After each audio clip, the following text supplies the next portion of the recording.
Hello student, कैसे आप सभी। आज हम पढ़ेंगे एंटी एंजाइनल एजेंट।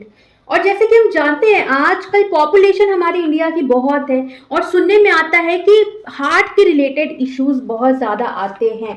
ये हार्ट के रिलेटेड इश्यूज में ही एक एंजाइना बहुत बड़ी प्रॉब्लम है जो आजकल हम फेस कर रहे हैं और मेडिकल साइंस में इस पे बहुत ज़्यादा चीज़ें मतलब बात हो रही है। हॉस्पिटल्स वगैरह में ज़्यादातर आप देखोगे आज के टाइम पे एंजाइना के पेशेंट, है ना।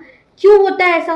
देखो, कारण तो बहुत सारी चीज़ें हैं। फैट का बहुत ज़्यादा खाना, ओके, जंक खाना, अगर आप बहुत ज़्यादा कोलेस्ट्रॉल है आपको तो ये सारी प्रॉब्लम्स हो सकती है। सो बेसिकली पहले एंटी एंजाइनल क्लासिफिकेशन और वो जाने से पहले हम जानते हैं एंजाइना क्या होता है। देखिए, सबसे पहले एंजाइना जो होता है वो होता है सीवियर चेस्ट पेन। क्या होता है? Severe chest pain.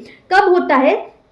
तो देखो, स्ट्रिएटेड मसल्स होते हैं, है ना। स्ट्रिएटेड मसल्स में अगर कोई चीज़ इकट्ठी हो जा रही है, सपोज ये कोई मसल है, उसमें अगर मेटाबोलाइट्स बहुत ज़्यादा इकट्ठी हो जा रही है, ब्लड फ्लो ठीक से नहीं हो रहा है, ऑक्सीजन ठीक से हार्ट तक नहीं पहुंच रहा है, तो ऐसे में क्या होगा? अरे हमारे हार्ट को तो ऑक्सीजन चाहिए। अगर अनएडिक्वेट अमाउंट की सप्लाई आए ब्लड की, ऑक्सीजन नहीं पहुंचे, तो क्या होगा? ऐसे केस में ही सीवियर चेस्ट पेन होता है जिसको हम कहते हैं एंजाइना। ठीक है, ओके।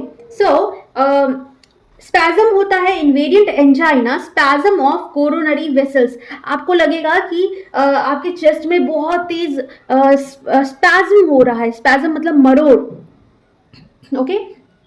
वहां पे क्या होता है? कोरोनरी वेसल्स में ही जो फ्लो है वो अनएडिक्वेट अमाउंट का सप्लाई होने लगता है, मतलब सप्लाई ना के बराबर, या जैसे मैंने बताया कि ऑक्सीजन रिक्वायर्ड मात्रा में नहीं पहुंचती है।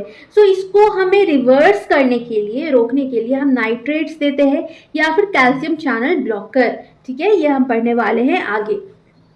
एड्रिनर्जिक ब्लॉकिंग एजेंट्स होते हैं, कार्डियोवैस्कुलर ग्लाइकोसाइड्स होते हैं, और फार्माकोग्नोसी में आपने पढ़ा होगा डिगॉक्सिन, डिजिटॉक्सिन, वो सब जानेंगे क्लासिफिकेशन में। ऑलराइट, सो इन ऐसे केसेस में वैसोडाइलेटर भी दिया जाता है। डायलेटर मतलब किसी चीज को डायलेट करना, तो वैसो से क्या हुआ? वेसल्स को डायलेट करने के लिए वैसोडाइलेटर्स दिया जाता है। सो ये एक बहुत ही एक क्या कहते हैं, कॉमन सीरियस हेल्थ कंडीशन है जो आजकल लोगों को हो रहा है और लोग बहुत ही परेशान है क्योंकि कोरोनरी वेसल्स में ऑब्स्ट्रक्शंस आ रहे हैं। किस तरह के? एथ्रोमेटस ऑब्स्ट्रक्शन, ओके। सो इसमें भी दो होता है, एथ्रोस्क्लेरोटिक एंजाइना और classic angina. I hope it is clear. यहां तक क्लियर है? पढ़ते हैं क्लासिफिकेशन। आई होप अच्छे से विजिबल होगा। सो क्लासिफिकेशन में सबसे पहला है नाइट्राइट्स, ऑलराइट, और फिर है नाइट्राइट्स एंड नाइट्रेट्स।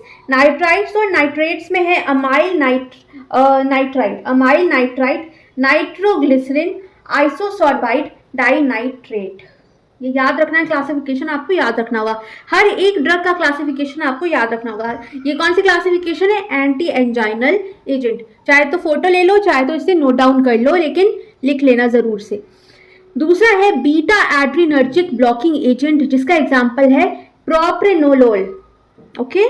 प्रोप्रेनोलोल ये इसका बीटा एड्रिनर्जिक ब्लॉकिंग एजेंट का एग्जांपल है। तीसरा है कैल्शियम चैनल ब्लॉकर, एम्लोडिपिन, फेलोपिडिन, निफ्डिपिन। इसके बारे में मैंने पहले भी डिस्कस किया था, ओल्ड वीडियोज उठा के देखोगे तो।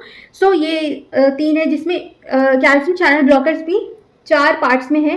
1,4 डाईहाइड्रोपिरिडिन होता है जिसका ये एग्जांपल है, एम्लोडिपिन, फेलोपिडिन और निफ्डिपिन।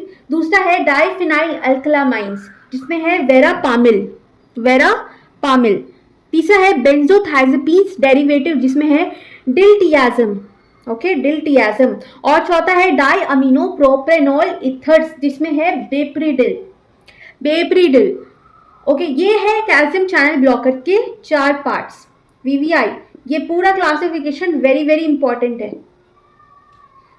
चौथा है कार्डियोवैस्कुलर ग्लाइकोसाइड्स जो डिगॉक्सिन और डिजोटॉक्सिन है। ये कहाँ पढ़ा था हमने? कोग्नोसी में। कार्डियोवैस्कुलर जो हृदय रोगों के लिए मैंने इस पे वीडियो बनाई थी, तो इसको जाके चेक करना, ओके। और पांचवा है मिसलेनियस में आता है डाइप्रिडामोल और है साइक्ला डिलाटे और एस्पिरिन। ये मिसलेनियस में है, ये भी दिया जाता है एंजाइनल में। एस्पिरिन भी आपका काफी यूजफुल है।